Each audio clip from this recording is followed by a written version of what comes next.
그 순간만큼은 평생 잊지 못할 겁니다. 며느리 집 부엌 구석진 곳, 제대로 묶이지도 않은 검은 비닐봉투 안을 들여다봤던 그 순간 말이에요. 빳빳하게 마른 천 조각 위로 검붉은 핏자국이 사방에 번져 있었습니다. 피었어요. 시간이 흐르며 갈색으로 변한 핏물이 천 깊숙한 곳까지 스며들어 있었습니다. 한두 개가 아니었어요. 피로 범벅이 된 수건들, 걸레들, 천 조각들이 한데 뒤섞여 있었습니다. 무언가를 급히 닦아낸 흔적이 역력했어요. 코끝을 파고드는 쇳내 같은 냄새에 온몸이 얼어붙었습니다. 이게 도대체 뭔가요? 누구의 피인가요?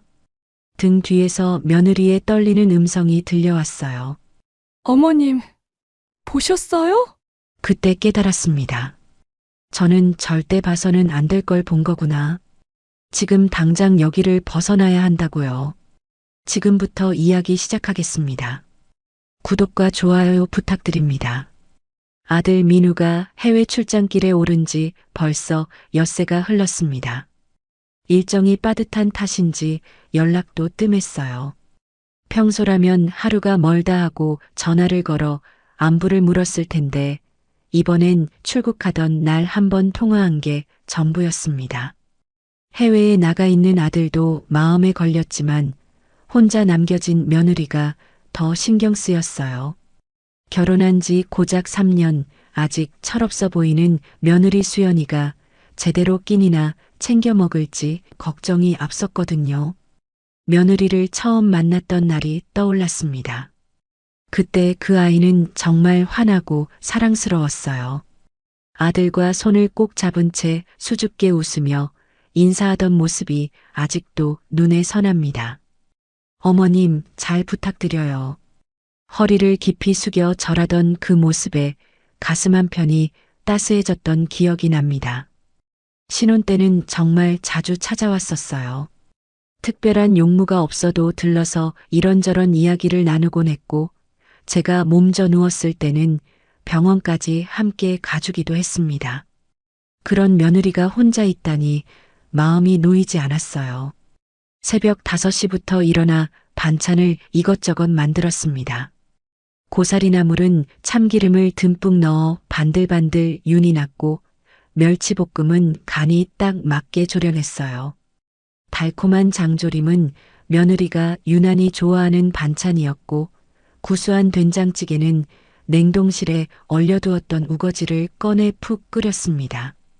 보자기에 하나하나 담으면서도 가슴이 설렜어요. 며느리가 좋아할 표정이 그려졌거든요. 분명 깜짝 놀라면서도 고마워할 거예요. 그런 생각을 하니 발걸음이 절로 가벼워졌습니다. 오전 10시쯤 며느리 집 앞에 도착했어요.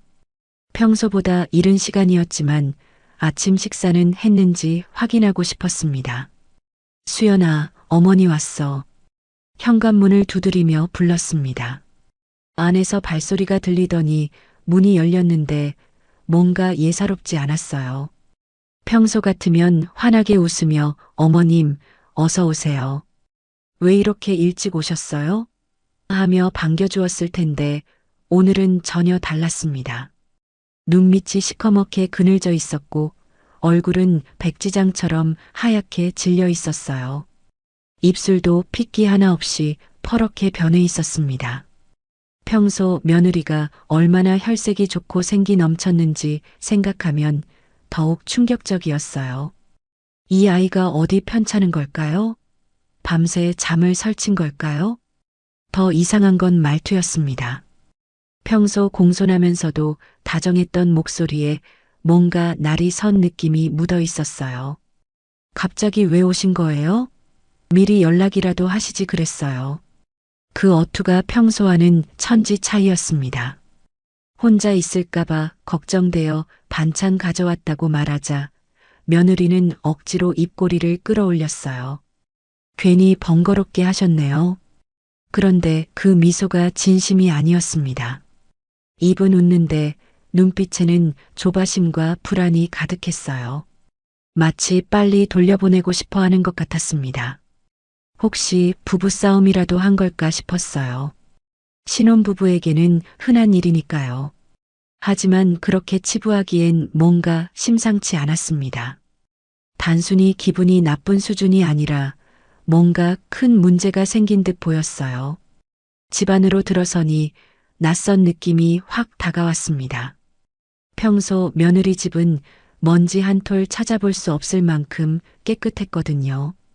바닥은 항상 반짝반짝 닦여 있었고 모든 물건이 정확히 제자리에 놓여 있었습니다. 그런데 오늘은 완전히 딴판이었어요.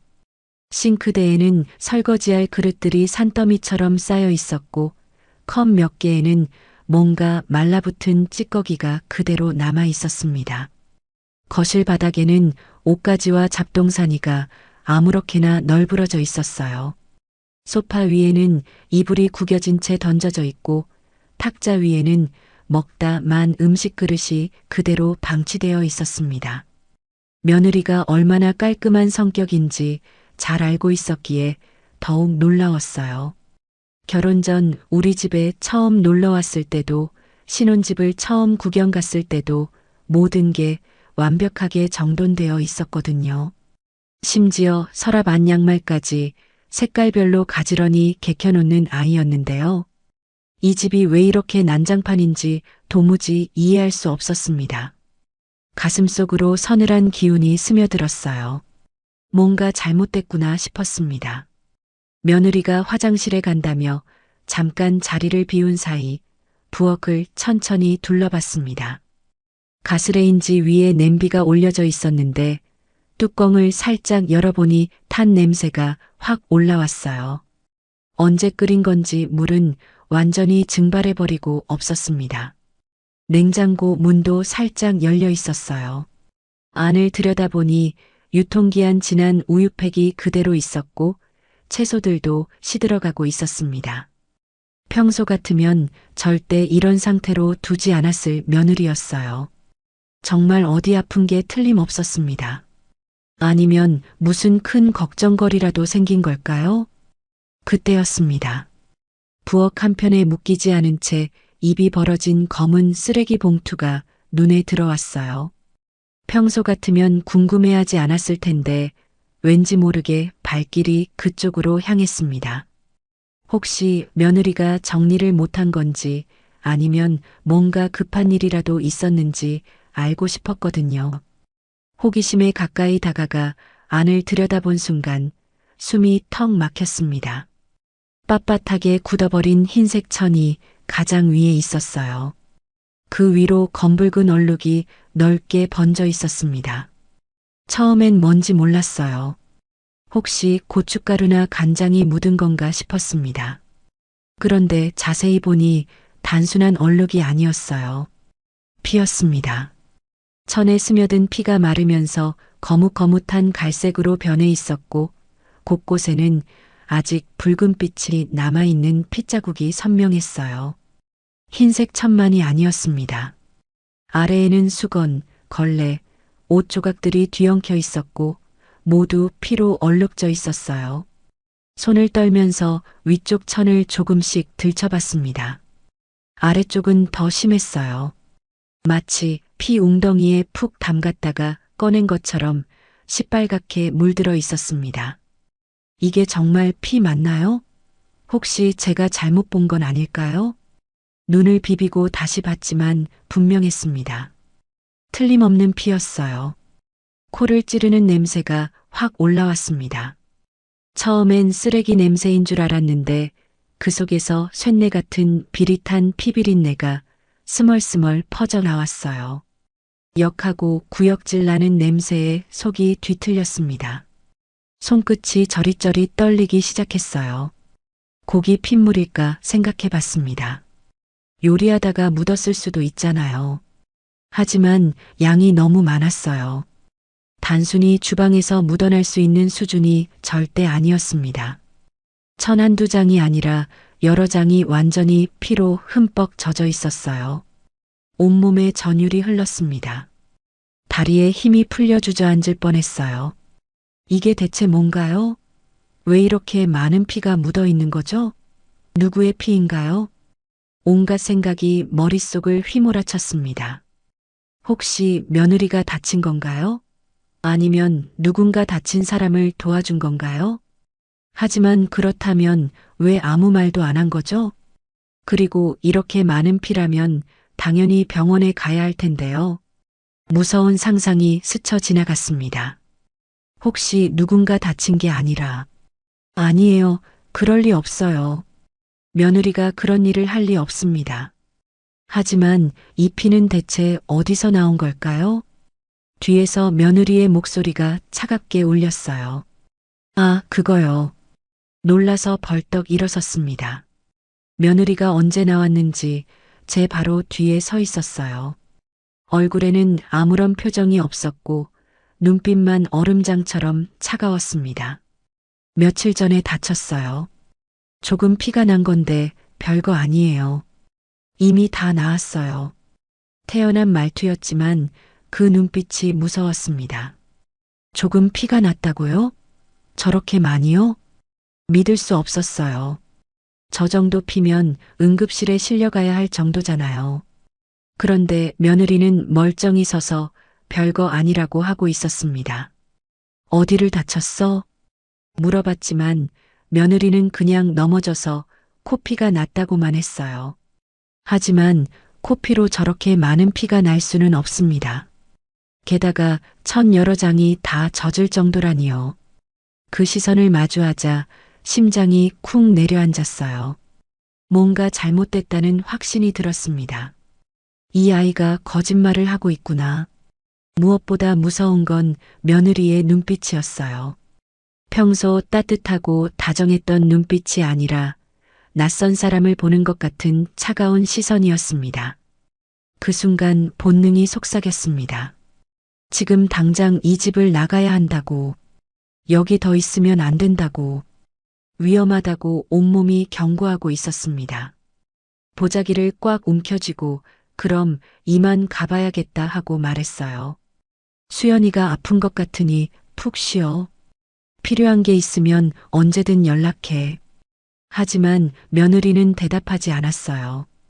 그냥 무표정하게 저를 바라볼 뿐이었습니다. 현관 쪽으로 발걸음을 옮기는데 뒷덜미에 닿는 시선이 등골을 파고드는 듯 했어요. 마치 날카로운 칼날이 등을 찌르는 것 같았습니다. 빨리 나가야 해. 뭔가 잘못됐어. 이 집에 더 있으면 안 돼. 계단으로 내려서려고 현관문에 손을 대는 찰나 며느리가 뒤에서 말했습니다. 어머님, 급하게 어디 가세요? 놀라서 돌아보니 며느리가 바로 뒤에 서 있었어요. 생각보다 훨씬 가까이에 있었습니다. 그 아이의 눈빛은 더 이상 가족의 것이 아니었어요.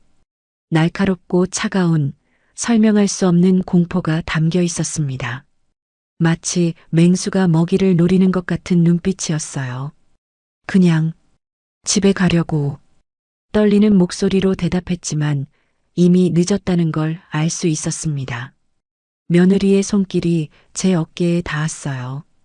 처음엔 부드럽게 만지는 듯 했지만 점점 힘이 들어가기 시작했습니다. 가볍게 미는 듯 하던 힘이 갑자기 거칠게 밀어붙였어요. 아! 비명과 함께 몸이 균형을 잃었습니다. 계단이 눈앞에 아찔하게 펼쳐지더니 몸이 그대로 공중에 떠올랐어요. 시간이 멈춘 듯 했습니다. 이게 꿈인가 현실인가 싶었어요. 수연아, 왜 이러는 거야? 마지막 순간 그런 생각이 들었습니다. 왜 이 아이가 저를 밀어뜨리는 걸까요? 제가 뭘 잘못했나요? 그리고 굴러떨어졌습니다. 머리가 계단 모서리에 쿵 부딪히고 어깨가 벽에 찢히면서 번쩍 눈앞이 하얗게 흐려졌어요. 세상이 뒤집히고 돌아가면서 온몸이 계단을 굴러내려갔습니다. 아파도 너무 아팠어요. 온몸이 부서지는 것 같았습니다. 특히 머리가 지끈지끈 울렸어요. 마지막 순간까지도 위에서 내려다보는 며느리의 차가운 얼굴만은 선명했어요. 그 표정에는 놀라움도 당황함도 없었습니다. 마치 이미 계획했던 일처럼 말이에요.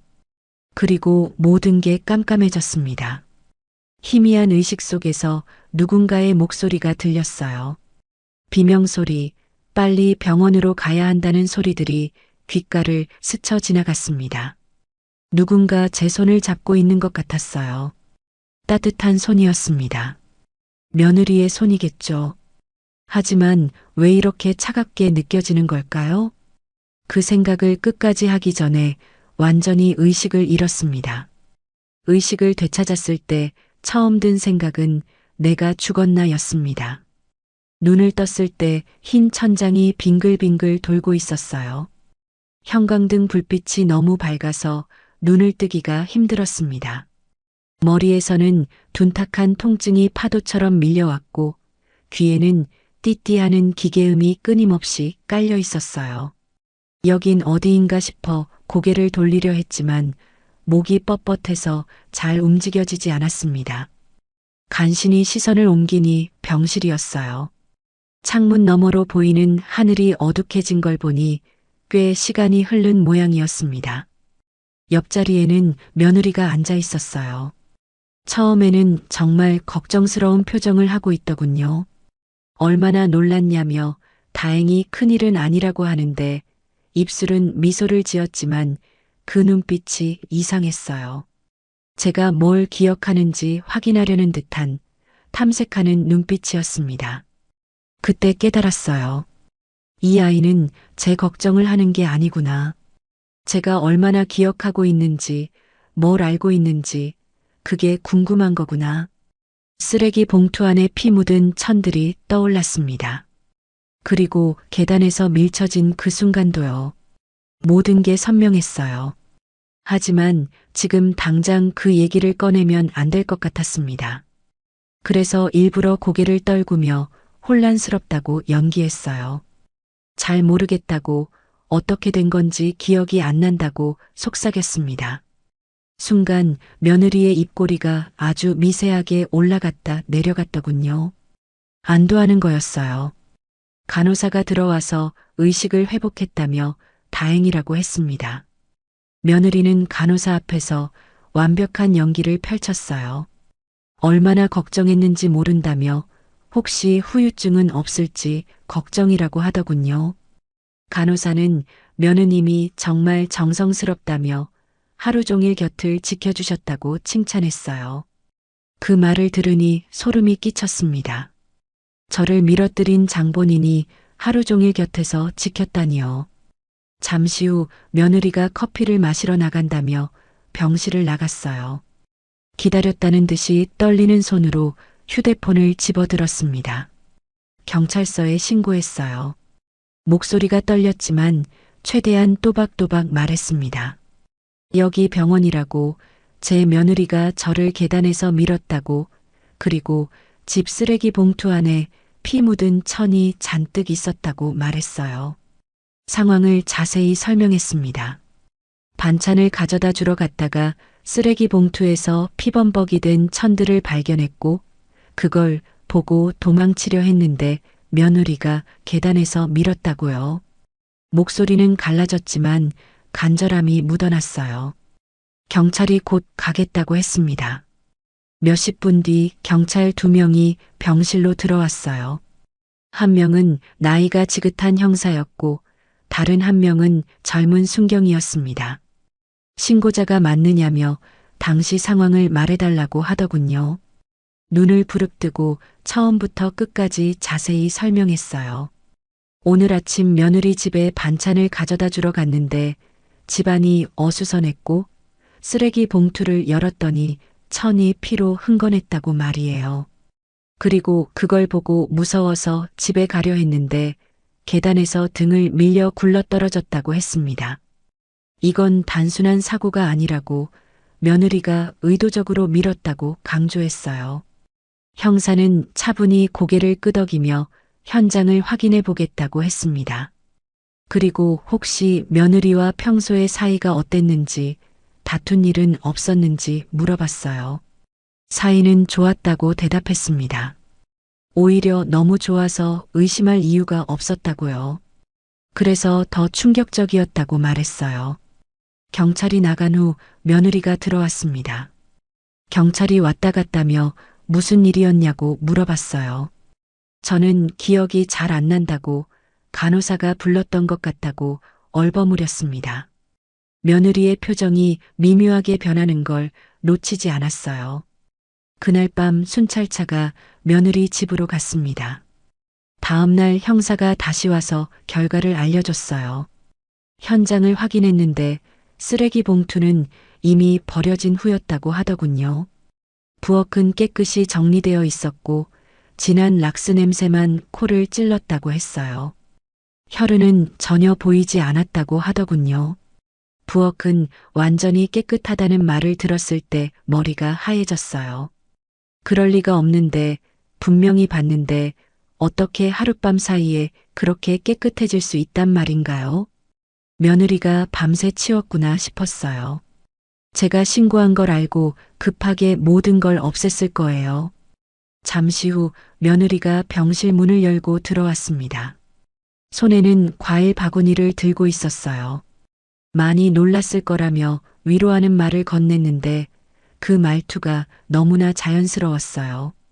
그래도 다행이라고, 큰 사고로 이어지지 않아서 천만다행이라고 하더군요. 경찰분들까지 와서 더 불편하게 해드린 건 아닌지 걱정한다며 미안해했어요. 며느리의 말투는 친절했고 눈빛도 한없이 부드러웠어요. 마치 정말 걱정 많은 며느리 같았습니다. 그 모습만 본다면 누구도 이 여자가 의심스러울 거라고 생각하지 못할 거예요. 연기였어요. 완벽한 연기였습니다. 경찰은 난처한 표정으로 제게 말했어요. 현장을 확인했을 때는 아무런 흔적이 없었다고, 혹시 머리를 다쳐서 기억이 조금 혼란스러운 건 아닐까 하더군요. 간호사도 거들었습니다. 머리에 충격을 받으면 실제로 없는 걸 본다고 생각하는 경우도 있다며 시간이 지나면 괜찮아질 거라고 했어요. 환각이라는 거였어요. 제가 헛것을 봤다는 거였습니다. 병실 안 공기는 서서히 차갑게 가라앉았어요. 몸을 떨며 외쳤습니다. 아니라고, 제가 분명히 봤다고, 피 묻은 천이 잔뜩 있었다고, 그건 헛것이 아니었다고 말이에요. 하지만 경찰도 간호사도 그리고 눈앞의 며느리도 모두 차분히 고개를 끄덕일 뿐이었어요. 그들의 시선에는 불쌍하다는 연민이 가득했습니다. 아무도 제 말을 믿지 않았어요. 그 순간 정말 절망적이었습니다. 내가 미친 걸까? 정말 헛것을 본 걸까? 그런 생각이 머릿속을 맴돌았어요. 며칠째 병실에 누워 있으면서도 머릿속에는 같은 장면만 맴돌았어요. 쓰레기 봉투 속 피 묻은 천들, 계단에서 느껴진 그 거친 손길. 아무도 믿어주지 않는 현실이 가슴을 짓눌렀습니다. 간호사들이 교대로 들어와 상태를 체크했지만 모두들 며느리를 칭찬하기 바빴어요. 정말 효부라며 이렇게 정성스러운 며느리는 처음 본다고 했습니다. 제 눈에는 그 모든 게 연기로 보였지만 다른 사람들에게는 완벽한 며느리였어요. 늦은 오후 휴대폰 화면에 아들이라는 이름이 떴습니다. 가슴이 두근거렸어요. 아들이라면 제 말을 믿어줄 거예요. 괜찮냐며, 병원에 계신다면서 많이 다쳤냐고, 출장 끝나고 이 소식 듣고 얼마나 놀랐는지 모른다고 하더군요. 아들의 다급한 목소리에 눈물이 솟았습니다. 목소리 들으니 살 것 같다고, 그런데 엄마가 무서운 걸 봤다고 털어놓기 시작했어요. 처음에는 조용히 듣던 아들이 점점 한숨을 내쉬기 시작했어요. 잠시 정적이 흐른 뒤 아들이 말했습니다. 수연이가 다 얘기했다고, 엄마가 충격 때문에 기억이 혼란스러운 거라고 하더군요. 출장 다녀오느라 진짜 힘들었는데 엄마까지 이렇게 말하시니까 너무 괴롭다고 했어요. 아들도 며느리 편이었어요. 수화기를 더 꽉 쥐었습니다. 아니라고, 엄마 눈으로 똑똑히 봤다고, 목소리가 갈라지도록 설명했지만 아들은 믿지 않았습니다. 아들이 잠시 말을 멈추더니 조심스럽게 말했습니다. 사실 수연이한테 자세히 물어봤다고 엄마가 말씀하신 쓰레기 봉투 얘기를 했더니 그런 일은 없었다고 하더군요. 수연이가 직접 쓰레기 봉투를 확인해서 사진까지 찍어서 보내줬다고 했어요. 아무것도 없었다고 깨끗했다고 했습니다. 그래서 더욱 걱정된다며 엄마가 충격을 많이 받으신 것 같다고 했어요. 그럼 같이 병원 다시 가보자고 의사한테 정확히 확인해 보자고 하더군요. 혹시 머리 다친 충격 때문에 없는 걸 보신 걸 수도 있지 않느냐고 했어요. 가슴이 철렁 내려앉았어요. 아들이 저를 걱정하는 듯 말했지만 그 속에는 이미 엄마가 잘못 보고 있다는 확신이 담겨 있었습니다. 그 순간 병실 문이 열리며 며느리가 들어왔어요. 과일 바구니를 내려놓으며 억울한 듯 고개를 숙였습니다. 여보, 어머님 또 그러시네요. 제가 잠깐 비운 사이 계속 같은 말씀을 하신다니까요. 아들은 고개를 끄덕이며 한숨을 내쉬었어요. 엄마, 제발 이제 그만하세요. 다들 엄마가 머리 다쳐서 그러는 줄 알아요. 전화를 끊고 나서 침대 위에서 두 손을 움켜쥐었어요. 돌아온 아들이 안도와 위로가 되어야 했는데 그 따뜻한 목소리조차 결국 저를 믿어주지 않는 단절의 벽이 되어 돌아왔습니다. 그날 밤 잠들기 전까지 계속 생각했어요. 정말 제가 헛것을 본 걸까요? 아니면 정말로 무서운 일이 벌어지고 있는 걸까요? 하지만 제 기억은 너무나 선명했습니다. 그 피의 냄새, 며느리의 차가운 눈빛, 계단에서 밀쳐진 그 순간까지 모든 게 생생했어요. 뭔가 잘못됐어요. 분명히 잘못된 게 있습니다. 병실에 혼자 있을 때면 자꾸 의심이 들었습니다. 정말 내가 헛것을 본 걸까? 머리를 다쳐서 기억이 뒤섞인 걸까? 하지만 그 기억은 너무나 생생했어요. 피 냄새까지 생생하게 기억났는데 그게 다 착각일 리는 없습니다. 그런데 곰곰 생각해 보니 며느리가 최근 들어 이상했던 게 한두 가지가 아니었어요. 저번 주에 왔을 때도 이상했습니다. 갑자기 생활비가 부족하다며 돈을 좀 빌려달라고 하더라고요. 아들한테는 말하지 말아달라고 창피해서 그런다면서요. 처음에는 젊은 부부니까 그럴 수도 있다 싶어서 조금 드렸는데 그때 며느리 표정이 묘했어요. 고마워하면서도 뭔가 초조해하는 것 같았습니다. 그리고 며칠 후에 또 전화가 왔어요. 또 돈이 필요하다며 이번에는 조금 더 큰 금액을 달라고 하더군요. 무슨 일이냐고 물어봐도 제대로 대답하지 않았어요. 그때부터 뭔가 이상하다고 생각했습니다.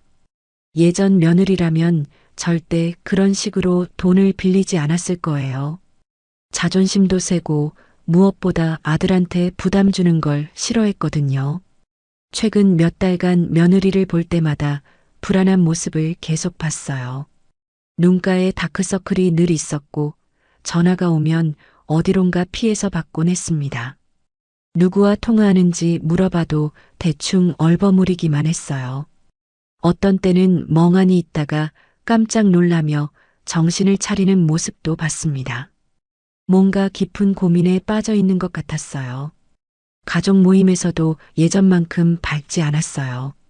평소 같으면 이것저것 챙기며 분위기를 띄워주곤 했는데 요즘은 조용히 있기만 했습니다. 아들한테 며느리가 요즘 어떠냐고 물어본 적도 있어요. 그런데 아들은 별다른 게 없다고 수연이가 원래 조용한 편이라고 하더군요. 하지만 제가 보기에는 분명 뭔가 달랐어요. 예전에 그 착하고 밝던 며느리가 아니었습니다. 특히 돈 얘기를 자꾸 꺼내는 게 가장 이상했어요.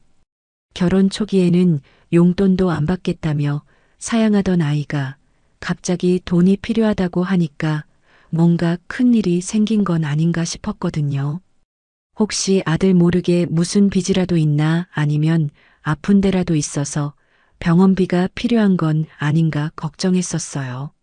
지금 생각해보니 그때 더 자세히 물어봤어야 했는데 며느리가 말하기 싫어하는 것 같아서 그냥 넘어갔던 게 후회됩니다.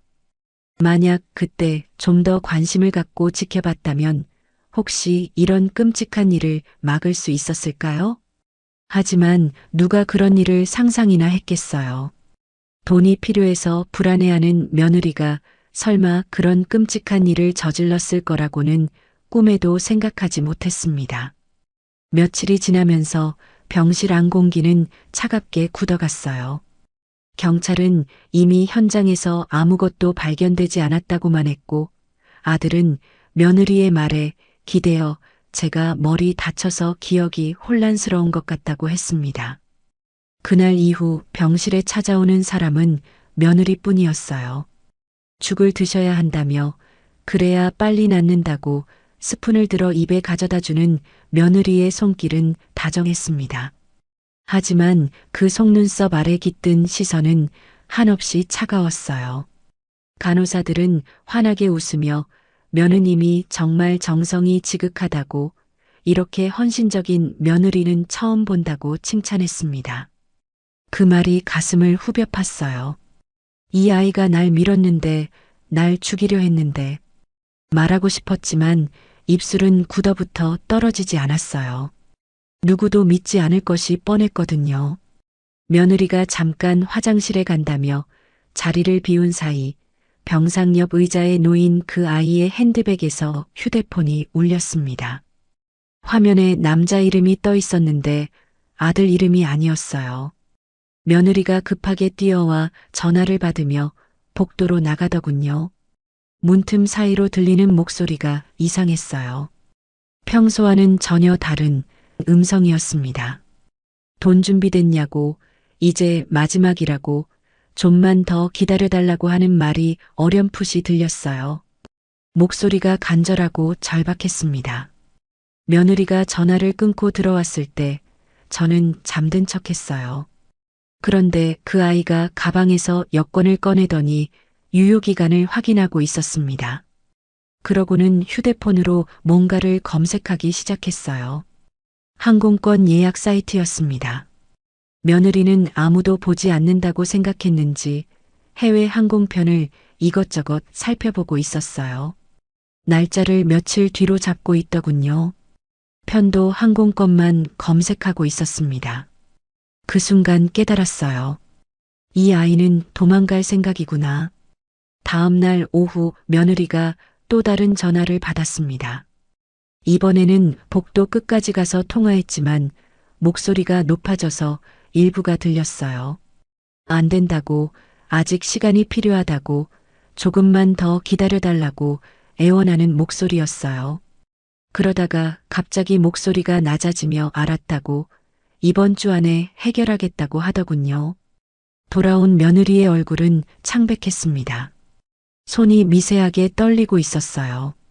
담당 의사가 병실에 들어와 차트를 확인했습니다. 큰 골절은 없다고, 머리 외상도 안정됐고 약간의 어지럼증만 남아있다며 며칠 안에 퇴원해도 된다고 하더군요. 그 말이 떨어지는 순간 며느리의 얼굴에 번진 미소를 똑똑히 봤어요. 정말 다행이라며 제가 모시고 가서 집에서 잘 돌보겠다고 의사 앞에서 상냥하게 고개를 숙였습니다. 하지만 저는 온몸이 굳어졌어요. 집으로 돌아가는 순간 진짜 위험이 시작될 것이라는 직감이 뼛속을 찔렀습니다. 그날 밤 며느리가 가져온 과일을 먹다가 이상한 뒷맛을 느꼈어요. 쓴맛이었습니다. 혹시나 해서 조금만 먹고 남겼는데 얼마 후 어지럼증이 심해졌어요. 며느리는 아직 컨디션이 안 좋으시다며 간호사에게 말했습니다. 간호사는 그럴 수 있다며 충분히 쉬라고 했어요. 밤이 깊어가자 며느리가 자리에서 일어났습니다. 잠깐 나갔다 오겠다며 핸드백을 들고 나갔어요. 1시간 넘게 돌아오지 않았습니다. 새벽 무렵 며느리가 돌아왔을 때 옷차림이 달라져 있었어요. 나갈 때와 다른 옷을 입고 있었습니다. 그리고 손에 작은 봉지를 들고 있었어요. 다음 날 아침 퇴원 수속을 밟는다며 며느리가 서류를 가져왔습니다. 여기 사인하시라고 하는데 손이 떨려서 글씨가 제대로 써지지 않았어요. 며느리는 미소를 지으며 도와드릴게요 하더니 제 손을 잡았습니다. 그 손이 차갑고 거칠었어요. 평소와는 달랐습니다. 간호사가 들어와서 퇴원 안내를 해줬어요. 약 복용법이며 주의사항이며 자세히 설명했습니다. 며느리는 옆에서 열심히 메모하는 척했지만 눈빛은 다른 곳에 가 있었어요. 퇴원 당일 아침 며느리가 일찍 와서 짐을 정리했습니다. 제 개인 물건들을 가방에 넣으면서 뭔가를 찾고 있는 것 같았어요. 휴대폰을 계속 확인하더군요. 차를 가져왔다며 주차장에서 기다리고 있다고 했습니다. 휠체어에 앉혀서 병원 로비로 내려왔을 때 많은 사람들이 지나다니고 있었어요. 그 사람들 사이에서도 며느리는 완벽한 효부였습니다. 로비에서 잠깐 기다리라며 며느리가 차를 가지러 갔어요. 그 사이 창밖을 내다봤는데 주차장에서 며느리가 누군가와 통화하고 있는 게 보였습니다. 통화 내용은 들리지 않았지만 얼굴 표정이 심각했어요. 고개를 끄덕이고 시계를 확인하고 뭔가 결심한 듯한 표정을 짓더군요. 며느리가 차를 몰고 와서 앞에 섰습니다. 간호사와 병원 직원들이 도와줘서 차에 탔습니다. 모든 사람이 보는 앞에서 며느리의 표정은 한없이 밝고 다정했어요. 이제 집에 가셔서 편히 쉬시라며 제가 잘 모시겠다고 말했습니다. 멀리서 보면 완벽한 며느리의 미소였어요. 하지만 차 문이 닫히는 순간 세상은 곧장 달라졌습니다. 문틈이 닫히자마자 차 안가득 퍼진 건 달콤한 방향제 냄새와 그 뒤에 숨은 락스 냄새였어요. 알싸하고 싸늘한 그 냄새가 코끝을 찔렀습니다. 본능적으로 고개를 숙였는데 조수석 발밑 매트 틈새에 희미하게 번져 있는 얼룩이 눈에 들어왔어요. 붉은색이었지만 이미 마르고 굳어서 갈색빛으로 변해 있었습니다. 세제와 락스로 닦아낸 흔적 사이사이 섬유 깊숙이 스며든 색은 완전히 지워지지 않았어요. 순간 심장이 뚝 떨어지는 것 같았습니다. 손끝이 얼어붙은 듯 떨렸어요. 차는 천천히 병원 주차장을 빠져나왔습니다. 며느리는 차창을 살짝 내리며 병원에만 계셔서 답답하셨을 거라고 이제 집에 가시면 제가 잘 보살펴드리겠다고 말했어요. 말투는 따뜻했지만 백미러에 스친 눈빛은 금속처럼 차가웠습니다. 무릎이 손가락을 꾹 짚으며 떨림을 감췄어요.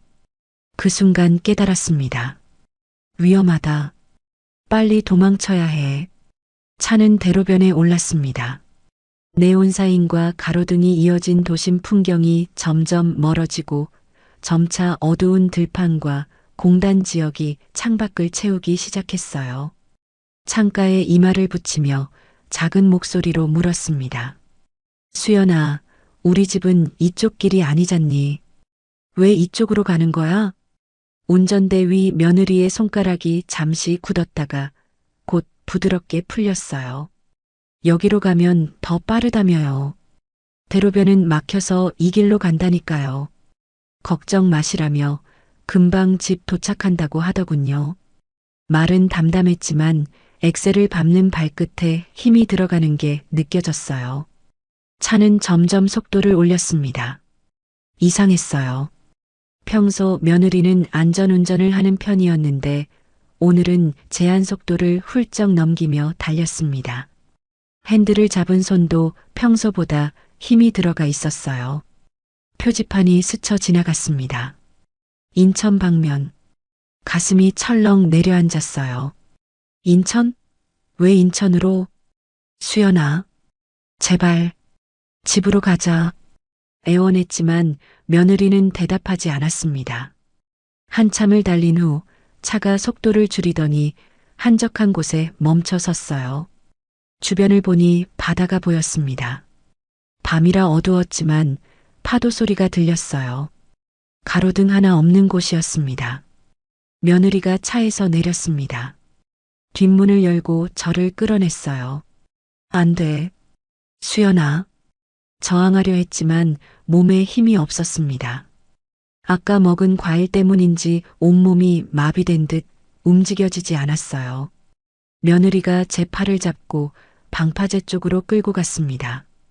모래밭을 지나 바다 쪽으로 향했어요. 발이 모래에 끌리며 자국을 남겼습니다. 수연아, 제발, 정신 차려. 어머님이 그걸 보지만 않으셨어도 며느리가 중얼거렸습니다. 왜 하필 그걸 보신 거예요? 왜요? 목소리에 원망이 섞여 있었어요. 방파제 끝에 다다랐습니다. 아래로 검은 바닷물이 출렁이고 있었어요. 파도가 방파제를 때리며 하얀 물보라를 일으켰습니다. 안 돼. 안 돼. 고개를 저으며 애원했지만 며느리는 저를 방파제 끝으로 끌고 갔어요. 발 아래로 바다가 까마득했습니다. 이제 끝이구나 싶었습니다. 제발, 수연아, 너, 지금 무슨 짓을. 죄송해요, 어머님. 하지만 저도 살아야 해요. 며느리의 두 손이 제 등에 닿았어요. 그리고 밀었습니다. 안 돼. 몸이 앞으로 쏠렸습니다. 순간 본능적으로 며느리의 팔을 붙잡았어요. 두 사람이 함께 비틀거렸습니다. 나요. 어머님. 며느리가 제 손을 때려 했지만 저는 악착같이 붙잡았습니다. 죽을 순 없었거든요. 두 사람이 방파제 위에서 밀고 당기며 몸싸움을 벌였어요. 며느리가 제 어깨를 세게 밀었지만 저도 지지 않고 그 아이의 옷깃을 붙잡았습니다. 젊은 사람이라 힘은 세지만 저도 목숨이 걸린 일이라 온 힘을 다했어요. 어머님, 그만하세요. 며느리가 헐떡이며 소리쳤어요. 너야말로 그만둬. 제가 되받아쳤습니다. 두 사람이 뒤엉켜 넘어지며 바위 위에서 굴렀어요. 무릎이 까지고 손바닥이 긁혔지만 놓을 수 없었습니다. 며느리가 제 손목을 비틀며 때려 했지만 저는 그 아이의 머리채를 붙잡았어요. 평생 해본 적 없는 일이었지만 살기 위해서였습니다. 두 사람이 바닥에 엎드린 채 서로 밀고 당기며 치고받았어요. 며느리의 손톱이 제 팔을 핥혔고 저도 그 아이의 어깨를 세게 밀었습니다. 그때 며느리가 일어서려 하면서 제 다리를 발로 찼어요. 아파서 비명을 질렀지만 그래도 그 아이의 발목을 붙잡았습니다. 며느리가 균형을 잃고 다시 넘어졌어요. 두 사람이 바위 위에서 뒹굴며 싸웠습니다. 힘에서는 밀렸지만 저도 만만치 않았어요. 며느리의 얼굴을 핥히고 머리채를 잡아당기고 온몸으로 저항했습니다. 나요. 어머님. 며느리가 울부짖으며 제 손을 때려 했어요. 안 나. 절대 안 나. 저도 악을 쓰며 버텼습니다. 몇 분간 계속된 몸싸움 끝에 며느리가 저를 밀어내며 일어섰어요. 얼굴에는 핥힌 자국이 있었고 머리카락도 헝클어져 있었습니다.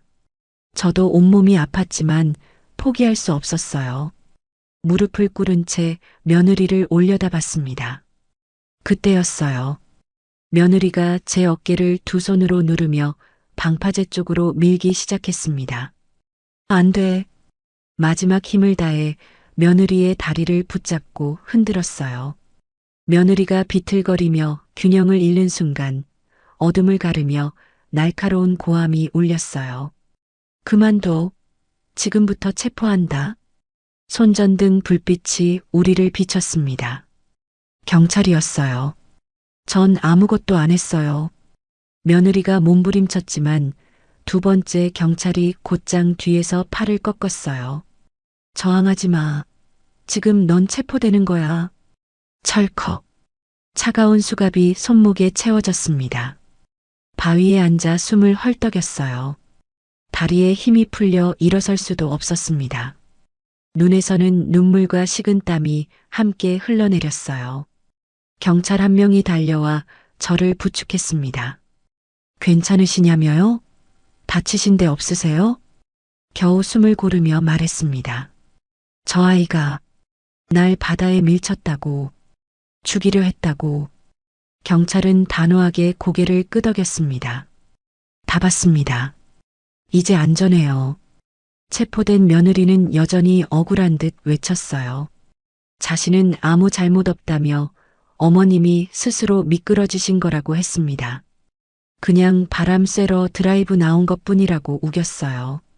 하지만 이미 현장을 직접 본 경찰 앞에서는 아무 소용없는 발악이었습니다. 순찰차의 붉은 경광등 불빛이 밤 바다를 환하게 물들이며 철컥거리는 수갑 소리가 공기를 찢었어요. 부축받은 채 도로 위에 서서 눈앞에서 끌려가는 며느리의 뒷모습을 바라봤습니다. 숨은 가쁘게 차올랐지만 이제서야 실감이 났어요. 살았구나. 내가 본 건 헛것이 아니었구나. 경찰이 어떻게 여기까지 왔는지 물어봤더니 며느리에 대한 의심이 계속 있었다고 하더군요. 급작스런 여권 갱신과 항공권 예약 기록, 그리고 차량에서 발견된 미묘한 혈흔까지 모든 게 의심스러웠다고 했어요. 확실한 증거는 없었지만 태어나는 날 혹시 모를 상황에 대비해 멀리서 지켜보고 있었다고 합니다. 인천 방면으로 향하는 걸 보고 뒤따라왔는데 정말 위험한 상황이 벌어지는 걸 직접 목격했다고 하더군요. 정말 다행이었어요. 조금만 늦었다면 저는 이 세상에 없었을 거예요. 구급차가 도착해서 저를 다시 병원으로 옮겼습니다. 다행히 큰 부상은 없었지만 충격이 컸다며 하룻밤 더 입원하라고 했어요. 그날 밤 병실에서 아들에게 전화했습니다. 모든 상황을 설명했어요. 아들은 충격받은 목소리로 정말 미안하다며 엄마 말을 믿지 않았던 자신을 용서해달라고 했습니다. 이제 모든 게 밝혀질 거예요. 하지만 동시에 슬펐습니다. 그토록 예뻐했던 며느리가 저를 죽이려 했다는 사실이 아직도 믿어지지 않았거든요. 그래도 살아있다는 것만으로도 감사했습니다. 진실은 결국 드러나는 거구나. 그런 생각이 들었어요. 며느리가 구속된 뒤 며칠이 지났습니다. 경찰에서 연락이 왔어요. 추가 조사 결과를 알려주겠다며 경찰서로 와달라고 했습니다. 아들과 함께 경찰서에 도착했을 때 형사 2명이 우리를 작은 상담실로 안내했어요. 책상 위에는 두툼한 서류 뭉치가 놓여 있었습니다. 형사가 천천히 입을 열었습니다. 윤수연 씨가 자백했습니다.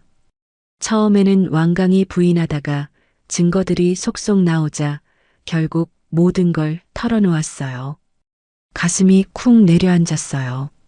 자백이라는 말이 귀에 들어오는 순간 현실이 확 다가왔습니다. 정말이구나. 정말 그 아이가 그런 일을 저질렀구나. 피해자는 30대 남성 김모 씨입니다. 윤수연 씨와는 약 1년 전부터 불륜 관계였다고 합니다. 형사의 말이 이어졌어요. 옆에 앉은 아들의 얼굴이 흑빛으로 변하는 게 보였습니다. 손을 꽉 쥐고 있었지만 손가락 끝이 하얗게 질려 있었어요. 처음에는 단순한 만남이었다고 합니다. SNS를 통해 알게 되어 친구처럼 지내다가 점차 가까워졌다고 하더군요. 형사가 서류를 넘기며 계속 설명했습니다. 그런데 약 3달 전부터 피해자가 돈을 요구하기 시작했습니다. 처음에는 소액이었지만 점점 금액이 커졌어요. 사진도 찍어놨고 증거도 있다며 협박했다고 합니다. 그래서 며느리가 그렇게 돈을 빌리러 왔구나. 생활비가 부족하다며 아들한테는 비밀로 해달라며 돈을 빌려갔던 그날들이 떠올랐습니다. 그때 그 아이의 초조한 얼굴이, 떨리던 목소리가 생각났어요. 윤수연 씨는 몇 차례 돈을 줬지만 요구가 계속되자 견디다 못해 만나서 얘기하자고 했답니다. 사건 당일 자택에서 만났다고 해요. 형사가 잠시 말을 멈추고 우리를 바라봤습니다. 괜찮으시겠어요? 계속 들으시겠습니까? 아들이 고개를 끄덕였습니다. 들어야 해요. 계속 말씀해 주세요. 떨리는 목소리였지만 진실을 알아야겠다는 의지가 담겨 있었어요. 집에서 만나 대화하던 중 격한 말다툼이 벌어졌습니다. 피해자가 더 큰 금액을 요구하며 협박했고 윤수연 씨가 더 이상 줄 수 없다고 하자 남편에게 다 폭로하겠다고 했답니다. 형사의 목소리가 낮아졌어요. 그때 순간적으로 화가 치밀어 올라 부엌에 있던 무거운 냄비를 들어 피해자의 머리를 가격했다고 합니다. 아들의 입에서 신음이 새어나왔습니다. 저도 가슴이 무너져 내리는 것 같았어요. 한 번이 아니라 여러 차례 가격했습니다. 형사가 책상 위 사진 몇 장을 펼쳐놓았습니다. 며느리 집 부엌 사진이었어요. 저희가 감식 결과 부엌 바닥 틈새에서 발견했습니다. 락스와 표백제로 여러 번 닦아냈지만 완전히 지워지지 않았더군요. 사진 속 바닥에는 형광 물질을 뿌린 듯 희미하게 빛나는 자국들이 보였습니다. 그리고 부엌 싱크대 배수구에서도 혈흔 반응이 나왔습니다. 또한 냄비에서도 미세한 혈흔과 모발이 발견됐어요. 형사가 다른 서류를 꺼냈습니다. 윤수연 씨는 패닉 상태에서 어떻게든 처리해야겠다고 생각했답니다. 그게 어머님께서 보신 쓰레기 봉투 속 천들입니다. 밤이 되자 차에 싣고 인적이 드문 산으로 갔습니다. 경기도 외곽의 한 야산이었어요. 그곳에 묻었다고 합니다. 형사가 지도를 펼쳐 보여줬습니다. 빨간 동그라미가 쳐진 곳이 보였어요. 저희가 어제 그곳을 발굴했습니다. 윤수연 씨는 묻은 후 집으로 돌아와 증거를 없애기 시작했습니다. 그런데 공교롭게도 어머님께서 그걸 발견하신 거죠. 윤수연 씨는 그 순간 모든 게 끝났다고 생각했답니다. 그래서 제 목소리가 떨렸어요. 네, 형사가 우리를 바라봤습니다.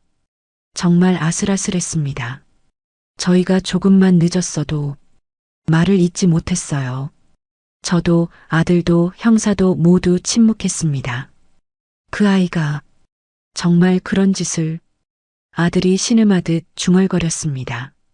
믿을 수가 없어요. 형사가 조심스럽게 물었습니다. 혹시 조사 과정을 지켜보시겠습니까? 윤수연 씨가 직접 진술하는 모습을 보실 수 있습니다. 아들이 고개를 들었습니다. 보고 싶어요. 제 눈으로 확인하고 싶어요. 조사실 옆 관찰실로 안내됐습니다. 유리창 너머로 조사실이 보였어요.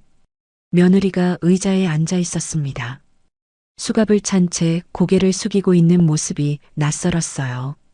불과 며칠 전까지만 해도 병실에서 저를 간호하며 미소 짓던 그 얼굴인데 지금은 완전히 달라 보였습니다. 머리는 헝클어져 있었고 얼굴은 핏기 없이 창백했어요. 눈밑은 시커멓게 그늘져 있었습니다. 형사가 들어가 며느리 맞은편에 앉았습니다. 윤수연 씨, 오늘은 사건 당일 상황에 대해 더 자세히 진술받겠습니다. 준비됐습니까? 며느리가 작게 고개를 끄덕였어요. 그날, 그 사람이 집에 왔을 때부터 말씀드릴게요. 떨리는 목소리였습니다. 오후 2시쯤이었어요. 문자로 만나자고 해서 집으로 오라고 했어요. 남편은 출장 중이었고 며느리가 말을 잇지 못하고 고개를 떨궜습니다. 계속하세요. 처음에는 조용히 얘기했어요.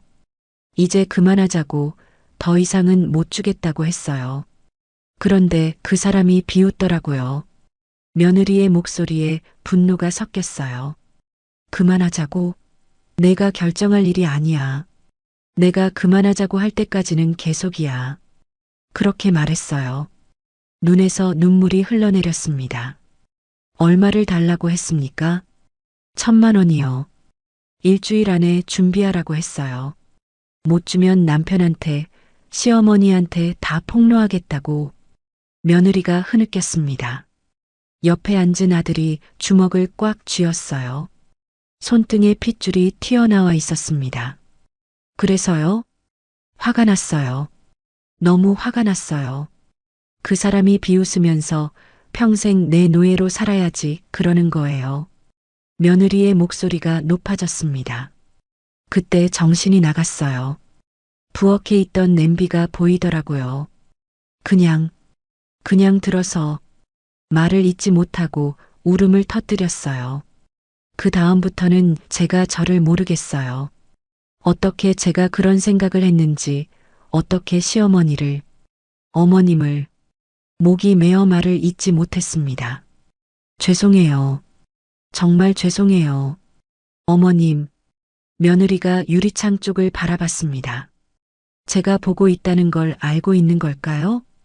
어머님, 용서해 주세요. 제발. 그 모습을 보니 가슴이 무너져 내렸습니다. 한때는 정말 사랑했던 며느리였는데, 처음 만났을 때 그렇게 밝게 웃으며 인사하던 그 아이였는데, 조사실을 나와 복도에 섰을 때 아들이 벽에 기대어 주저앉았습니다. 엄마, 이게 꿈인가요? 제발 꿈이라고 해주세요. 아들의 목소리가 갈라졌어요. 저는 아들 옆에 앉아 어깨를 감싸 안았습니다. 민우야, 제가 잘못한 거예요. 제가 출장을 너무 자주 갔어요. 수연이를 혼자 두고. 아들이 울먹였습니다. 아니야. 내 잘못이 아니야. 아니에요. 제가 더 관심을 가졌어야 했어요. 수연이가 힘들어하는 걸 몰랐어요. 돈을 빌린 것도, 불안해하는 것도. 아들이 두 손으로 얼굴을 감쌌습니다. 제가 좋은 남편이었다면 수연이가 그런 길로 가지 않았을 거예요. 민우야, 그런 말 하지 마. 제가 아들의 손을 꽉 잡았습니다.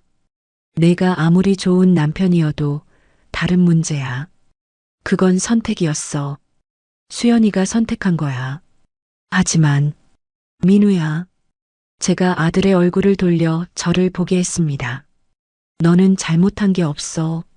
내가 출장을 간 게 잘못이 아니고 바쁘게 일한 게 잘못이 아니야. 눈물이 주르륵 흘러내렸습니다. 수연이가 힘들 때 다른 선택을 할 수도 있었어. 너한테 말할 수도 있었고 경찰에 신고할 수도 있었어. 근데 그 아이는 다른 길을 선택했어. 아들이 고개를 떨궜습니다. 용서할 수 없어요. 나도 알아. 제가 한숨을 쉬었습니다. 나도 그 부분이 제일 힘들어. 그 아이가 날 다치게 했다는 게 목이 메었어요. 근데 동시에 안타까워. 그 아이도 어쩌면 희생자였을지도 몰라. 협박당하고 두려움에 떨고. 엄마는 그렇게 생각하세요? 모르겠어. 복잡해. 솔직하게 말했습니다. 화도 나고 무섭기도 하고 그런데 또 한편으로는 안타깝기도 하고 한때는 우리 가족이었잖아. 아들이 고개를 끄덕였습니다. 저도요. 미워해야 하는데 완전히 미워지지가 않아요. 우리는 한참 동안 말없이 앉아 있었습니다. 복도를 오가는 사람들, 서류 넘기는 소리, 전화벨 소리. 그 모든 게 다른 세상 일처럼 느껴졌어요. 집으로 돌아온 후 며칠간 저는 잠을 제대로 이루지 못했습니다. 밤마다 며느리 생각이 났어요. 처음 만났을 때 그 모습이 자꾸 떠올랐습니다. 아들 손을 잡고 수줍게 웃으며 인사하던 그 얼굴. 어머님, 잘 부탁드려요. 공손하게 절하던 그 모습. 신혼 때는 정말 자주 찾아왔었죠. 별일 없어도 들러서 차 한 잔 마시며 이런저런 얘기 나누던 시간들. 어머님, 이거 드세요. 어머님 좋아하실 것 같아서 사왔어요. 늘 뭔가를 사들고 오던 그 아이. 제가 감기 걸렸을 때는 밤늦게까지 간호해주던 며느리. 어머님, 약 드셨어요? 죽 끓여 드릴까요? 그렇게 다정하던 아이가 어쩌다 이렇게 됐을까요? 어디서부터 잘못된 걸까요? 이불을 뒤집어 쓰고 누워서도 잠이 오지 않았습니다. 혹시 제가 뭔가 놓친 게 있었을까요?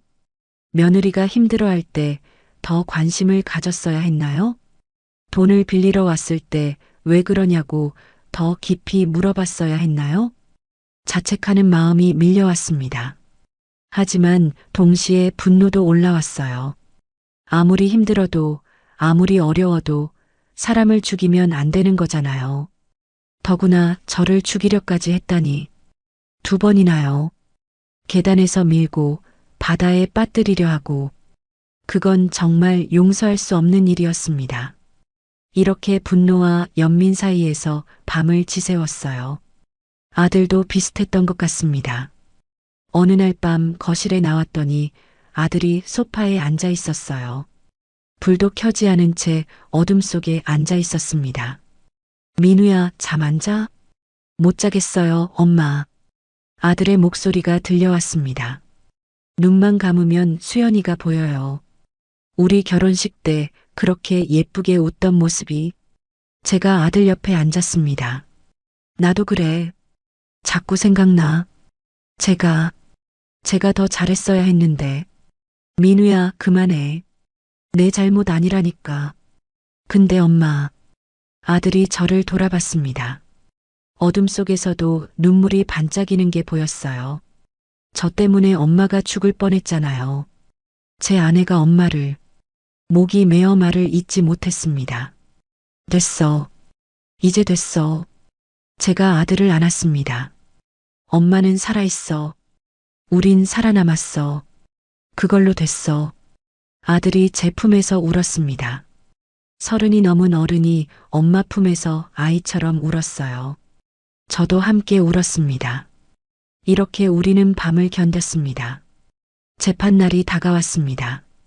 법원 복도를 걸어가는데 다리가 떨렸어요. 아들이 제 팔을 잡아줬습니다. 괜찮으세요, 엄마? 응, 괜찮아. 거짓말이었습니다. 전혀 괜찮지 않았어요. 며느리를 다시 마주해야 한다는 게 두려웠습니다. 법정 문이 열렸습니다. 사람들이 앉아 있었고 앞쪽에는 판사석이 보였어요. 우리는 지정된 자리에 앉았습니다. 잠시 후 문이 열리며 며느리가 들어왔습니다.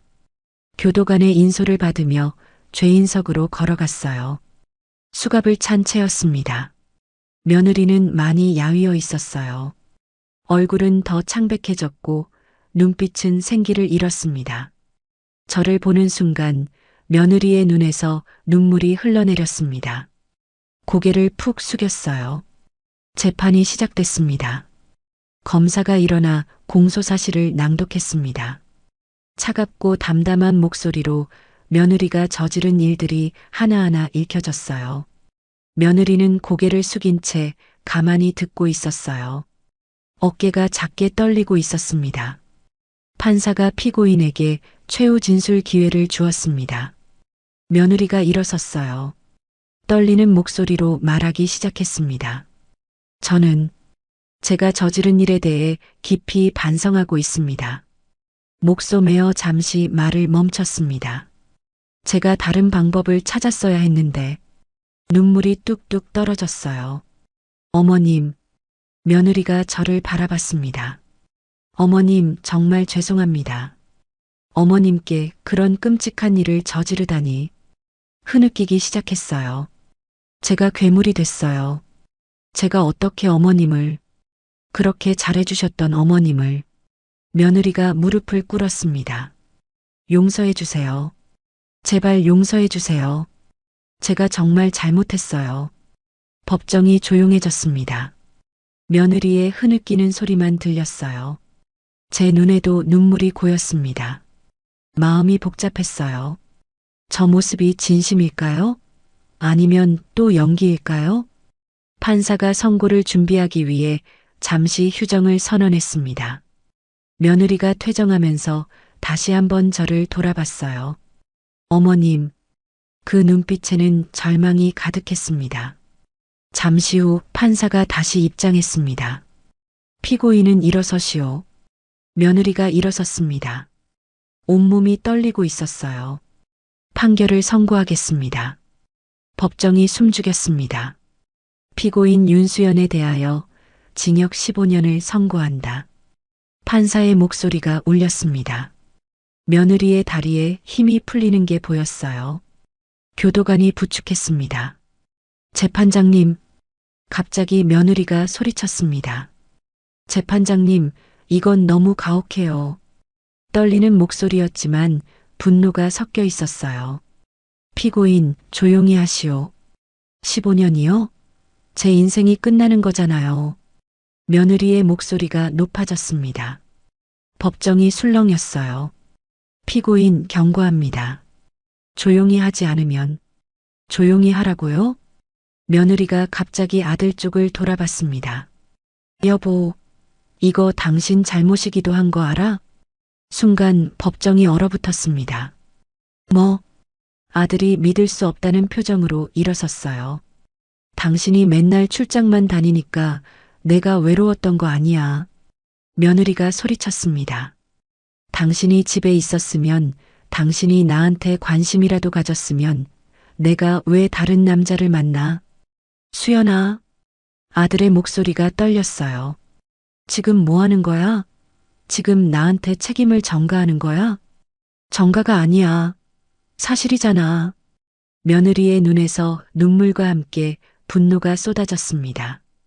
당신이 좋은 남편이었으면, 내가 외롭지 않았으면 이런 일 없었어. 이 법정에서 무슨 짓을 하는 겁니까? 판사가 호통을 쳤습니다. 교도관, 피고인을 제지하시오. 하지만 며느리는 멈추지 않았어요. 당신 어머니도 마찬가지야.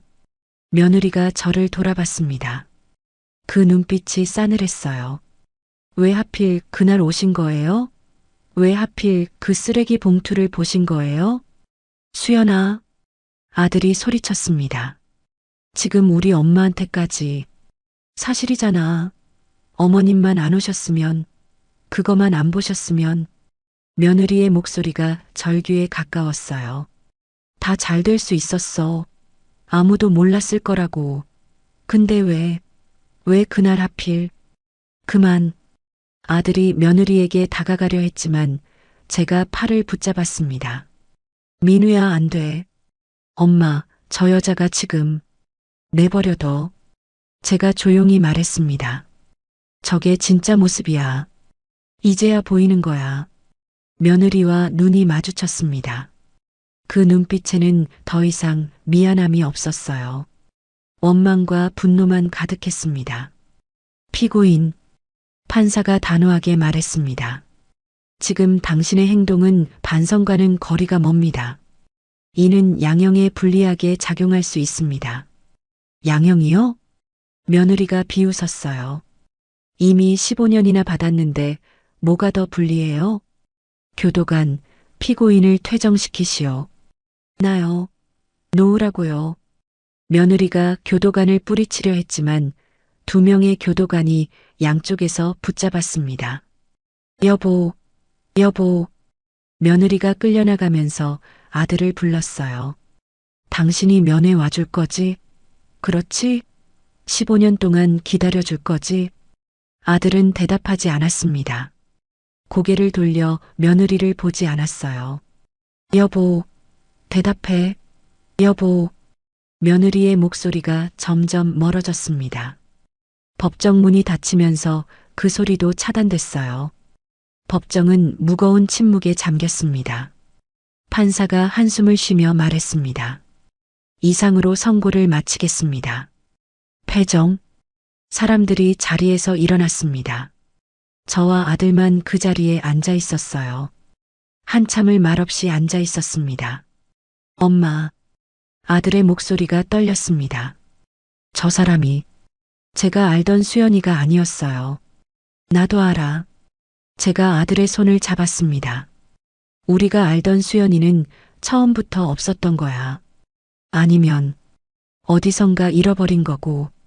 아들이 고개를 떨궜습니다. 전부 제 탓이래요. 제가 출장을 많이 다녀서. 아니야. 제가 단호하게 말했습니다. 그건 핑계야. 외로우면 말을 하면 되지. 다른 남자를 만나면 안 되는 거야. 그리고 사람을 죽이면 더더욱 안 되는 거고. 하지만, 민우야. 제가 아들의 얼굴을 돌려 저를 보게 했습니다. 너는 잘못한 게 없어. 열심히 일한 게 잘못이 아니야. 가족을 위해 돈을 벌러 간 게 잘못이 아니야. 눈물이 흘러내렸습니다. 수연이가 선택한 거야. 나쁜 길을 선택한 거야. 그건 내 책임이 아니야. 아들이 제 품에 안겼습니다. 엄마, 저는 이제 어떻게 살아야 해요? 천천히 살면 돼. 제가 아들의 등을 토닥였습니다. 하루하루 천천히. 엄마가 있잖아. 우리 같이 살자. 네, 엄마. 그렇게 우리는 한참을 안고 있었습니다. 법원을 나와 차에 탔을 때 아들이 운전대를 잡고도 시동을 걸지 않았어요. 민우야, 괜찮아? 엄마. 아들이 고개를 숙였습니다. 저 정말 괜찮은 남편이었을까요? 정말 수연이한테 잘했을까요? 민우야. 아니, 진짜 궁금해요. 혹시 제가 모르는 사이에 수연이를 힘들게 한 건 아닐까요? 아들의 목소리에 자책이 묻어났어요. 출장이 많긴 했어요. 한 달에 절반은 집을 비웠으니까. 수연이가 외로웠을 수도. 민우야, 그만해. 제가 아들의 손을 잡았습니다. 너 혼자 모든 책임을 떠안으려 하지 마. 결혼은 두 사람이 하는 거야. 수연이도 뭔가 불만이 있으면 말을 했어야지. 하지만, 그리고 아무리 외로워도, 아무리 힘들어도 그게 정당화할 수는 없어. 제가 단호하게 말했습니다. 수연이는 선택을 했어. 나쁜 선택을. 그건 수연이 책임이야. 아들이 한참을 고민하다 고개를 끄덕였습니다. 네, 엄마. 알겠어요. 시동을 걸고 집으로 향했습니다. 차창 밖으로 도시의 풍경이 스쳐 지나갔어요. 사람들은 여전히 바쁘게 걸어 다니고 차들은 달리고 세상은 돌아갔습니다. 우리에게 그 끔찍한 일이 일어났지만 세상은 변함없이 돌아가고 있었어요. 엄마. 응? 저 면회 안 갈 거예요. 아들이 조용히 말했습니다. 수연이가 면회 와달라고 하겠지만 안 갈 거예요. 그래야지. 이혼 절차도 밟을 거예요. 빨리. 그래, 그게 좋겠다. 아들이 한숨을 쉬었습니다. 근데 엄마, 가끔은 생각날 것 같아요. 좋았던 시간들. 그럴 거야. 제가 고개를 끄덕였습니다. 그것까지 부정할 필요는 없어. 좋았던 시간도 있었고 행복했던 순간도 있었어. 그건 사실이니까. 근데 이제는 끝난 거야. 그리고 넌 새로 시작하는 거야. 집에 도착했습니다. 현관문을 열고 들어서니 집이 텅 비어 보였어요. 예전에는 며느리가 가끔 놀러 와서 집안이 활기차곤 했는데 이제는 그런 일이 없겠죠. 엄마, 저녁 뭐 드실래요? 아들이 부엌으로 가며 물었습니다. 뭐든 좋아. 내가 먹고 싶은 거. 그럼 된장찌개 끓일게요. 엄마 된장찌개 좋아하시잖아요. 그래, 고마워. 아들이 부엌에서 분주하게 움직이는 소리가 들렸어요. 저는 소파에 앉아 눈을 감았습니다. 지난 몇 주가 주마등처럼 스쳐 지나갔어요. 쓰레기 봉투 속 피 묻은 천들, 계단에서 굴러떨어지던 순간, 병실에서의 두려움, 바다에서의 공포, 모든 게 악몽 같았습니다. 하지만 악몽은 끝났어요. 이제는 현실을 살아가야 했습니다. 엄마, 다 됐어요. 아들이 밥상을 차려왔습니다. 김이 모락모락 나는 된장찌개, 따끈한 밥, 간단한 반찬들. 먹자, 민우야. 네, 엄마. 우리는 마주 앉아 밥을 먹었습니다. 말없이 먹다가 아들이 물었어요. 엄마, 진짜 괜찮으세요? 응? 수연이 일, 트라우마 같은 거 없으세요? 제가 숟가락을 내려놓고 아들을 바라봤습니다. 있지. 솔직하게 대답했습니다. 밤에 잠 안 올 때도 있고 가끔 악몽도 꿔. 계단 내려갈 때 조금 무섭기도 하고. 엄마, 근데 괜찮아. 시간이 지나면 나아질 거야. 확실해요? 응, 확실해. 제가 미소 지었습니다. 왜냐하면 내가 있으니까. 엄마 혼자면 힘들었을 텐데 내가 있어서 견딜 수 있어. 아들의 눈에 눈물이 고였어요. 저도요, 엄마. 엄마 없었으면 전 못 견뎠을 거예요. 우리 둘이 힘내자. 네, 엄마. 밥을 다 먹고 설거지를 하는데 아들이 말했습니다. 엄마, 저 회사 그만두려고요. 왜? 무슨 일 있어? 아니요. 그냥 엄마 곁에 있고 싶어요. 출장 없는 일 찾아볼게요. 제가 고개를 저었습니다. 아니야. 그러지 마. 엄마, 민우야, 내일은 내가 계속해야 해. 출장이 많아도 바빠도 그게 내일이잖아. 하지만 엄마 혼자 아니야. 친구들도 있고 동네 사람들도 있고 괜찮아. 제가 아들의 어깨를 토닥였습니다. 너 때문에 이런 일 생긴 거 아니야. 그러니까 내 인생을 포기하지 마. 내 일을 계속해. 알았지? 아들이 고개를 끄덕였습니다. 네, 엄마. 알겠어요. 그래. 대신 가끔 전화해. 안부 확인하고. 매일 할게요. 매일까지는 안 해도 돼. 제가 웃었습니다. 엄마 귀찮아. 아들도 따라 웃었어요. 오랜만에 웃는 얼굴이었습니다. 그날 밤 잠자리에 들기 전에 창밖을 바라봤습니다. 달이 밝게 떠 있었어요. 별들도 반짝이고 있었습니다. 며느리는 지금 어디서 뭘 하고 있을까요? 교도소 독방에서 잠을 청하고 있을까요? 후회하고 있을까요? 아니면 여전히 남 탓을 하고 있을까요? 모르겠습니다. 알고 싶지도 않아요. 이제 그 아이는 제 인생에서 사라진 사람입니다. 한때는 며느리였고 가족이었지만 이제는 아니에요. 창문을 닫고 침대에 누웠습니다. 오늘도 잠이 쉽게 올 것 같지는 않았지만 그래도 괜찮았어요.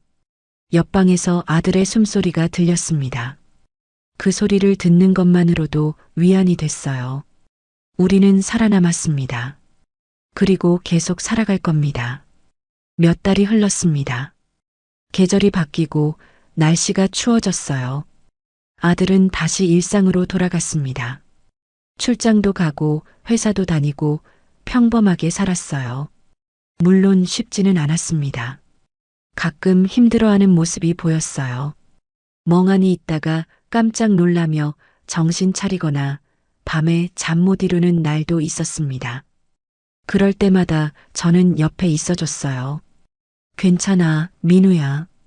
천천히 가자. 네, 엄마. 저도 마찬가지였습니다. 가끔 며느리 생각이 났어요. 쓰레기 봉투를 볼 때면 그날이 떠올랐고 계단을 내려갈 때면 조심스러워졌습니다. 하지만 점점 나아졌어요. 시간이 약이라는 말이 정말이었습니다. 어느 날 아들이 물었어요. 엄마, 수연이 용서할 수 있어요? 제가 한참을 생각하다 대답했습니다. 모르겠어. 아직은 모르겠어. 저도요. 아들이 고개를 끄덕였습니다. 용서해야 하는 건 맞는 것 같은데 아직은 못하겠어요. 그래도 돼. 억지로 용서할 필요 없어. 제가 말했습니다. 언젠가 마음이 편해지는 날이 오겠지. 그때 가서 생각하자. 네, 엄마. 우리는 그렇게 하루하루를 살아갔습니다. 어느 날은 힘들었고 어느 날은 괜찮았어요. 조금씩, 아주 조금씩 나아졌습니다. 이웃 사람들도 힘이 됐어요. 경로당 친구들이 위로해줬고 교회 사람들이 기도해줬습니다. 정숙 씨 많이 힘드셨죠? 그래도 잘 이겨내셨어요. 고생 많으셨어요. 이제 좋은 일만 있을 거예요. 그런 말들이 따뜻했습니다. 혼자가 아니라는 걸 느꼈어요. 어느 날 아들이 말했습니다. 엄마, 저 누군가 새로 만나도 될까요? 나중에? 당연하지. 왜 안 돼? 근데 엄마가 또 걱정하실까봐. 걱정은 하겠지. 제가 웃었습니다. 엄마니까. 근데 그렇다고 내가 혼자 살 수는 없잖아. 좋은 사람 만나. 이번엔 천천히 신중하게. 네, 엄마. 천천히 할게요. 그래. 그리고 엄마한테도 소개시켜줘. 미리. 물론이죠. 아들이 웃었습니다. 그 웃음이 예전만큼 밝지는 않았지만 그래도 웃을 수 있다는 게 다행이었어요. 우리는 상처를 안고 살아갑니다. 완전히 치유되지는 않을지도 몰라요. 평생 흉터로 남을지도 모릅니다. 하지만 그래도 괜찮아요. 살아있으니까요. 서로 곁에 있으니까요. 어느 날 저녁 아들과 함께 산책을 나갔습니다. 공원을 천천히 걸으며 이런저런 얘기를 나눴어요. 엄마, 오늘 회의에서 제 아이디어가 채택됐어요. 그래, 잘했네. 열심히 준비한 보람이 있어요. 아들의 얼굴에 활기가 돌았습니다. 엄마는 어떠셨어요? 오늘 경로당 가셨죠? 응, 갔다 왔어. 친구들이랑 화투도 치고. 이기셨어요? 졌어. 완전히. 우리는 웃었습니다. 이런 평범한 대화가 소중했어요. 일상이 소중했습니다. 벤치에 앉아 쉬는데 아들이 말했습니다. 엄마 고마워요. 뭐가? 저 믿어주셔서요. 처음에 엄마 말 안 믿었을 때도 끝까지 포기하지 않으셨잖아요. 당연하지. 엄마니까. 그리고 이렇게 곁에 있어 주셔서요. 아들이 제 손을 꽉 잡았습니다. 엄마 없었으면 전 무너졌을 거예요. 나도 마찬가지야. 제가 아들의 손을 감싸 쥐었습니다. 내가 없었으면 나도 못 이겨냈어. 우리 서로 버팀목이 된 거야. 앞으로도 그럴 거예요. 엄마. 그래, 앞으로도. 해가 지고 있었습니다. 노을이 아름다웠어요. 붉은빛, 주황빛, 보라빛이 하늘을 물들이고 있었습니다. 예쁘다. 네, 정말 예쁘네요. 우리는 한참을 노을을 바라봤습니다. 세상은 여전히 돌아가고 해는 뜨고 지고 계절은 바뀌었습니다. 그 속에서 우리도 조금씩 나아가고 있었어요. 엄마, 응? 우리 잘 살 수 있을까요? 행복해질 수 있을까요? 그럼, 당연하지. 제가 단호하게 대답했습니다. 우리는 살아남았어. 그것만으로도 이미 이긴 거야. 이제 앞으로 나아가기만 하면 돼. 네, 엄마. 나아가요. 같이. 그래, 같이. 집으로 돌아가는 길 아들이 제 팔짱을 꼈습니다. 엄마 사랑해요. 나도 사랑해, 민우야. 집에 도착해서 저녁을 준비했습니다. 평범한 저녁이었어요. 평범한 대화를 나누고 평범하게 웃었습니다. 그 평범함이 얼마나 소중한지 이제는 압니다. 진실은 결국 드러나고 악은 반드시 심판받습니다. 그리고 살아남은 사람들은 계속 살아갑니다. 상처를 안고 그래도 한 걸음 한 걸음 나아갑니다. 우리가 그랬던 것처럼요. 며느리 수연이는 지금 교도소에서 15년을 보내고 있습니다. 그 아이가 어떤 시간을 보내고 있을지, 후회하고 있을지, 반성하고 있을지 모르겠습니다. 알고 싶지도 않아요. 용서할 수 있을지도 모르겠습니다. 지금은 아직 그럴 수 없어요. 하지만 언젠가는 아주 먼 훗날에는 마음이 편해지는 날이 올지도 모르겠습니다. 그날이 오면 그때 가서 생각하기로 했어요. 지금은 그냥 살아가는 거예요. 아들과 함께 하루하루를 살아가는 겁니다. 그것만으로도 충분합니다. 밤이 깊어갔습니다. 침대에 누워 눈을 감으니 평온했어요. 오늘도 무사히 하루를 보냈습니다. 내일도 또 새로운 하루가 올 거예요. 그렇게 우리는 계속 살아갑니다.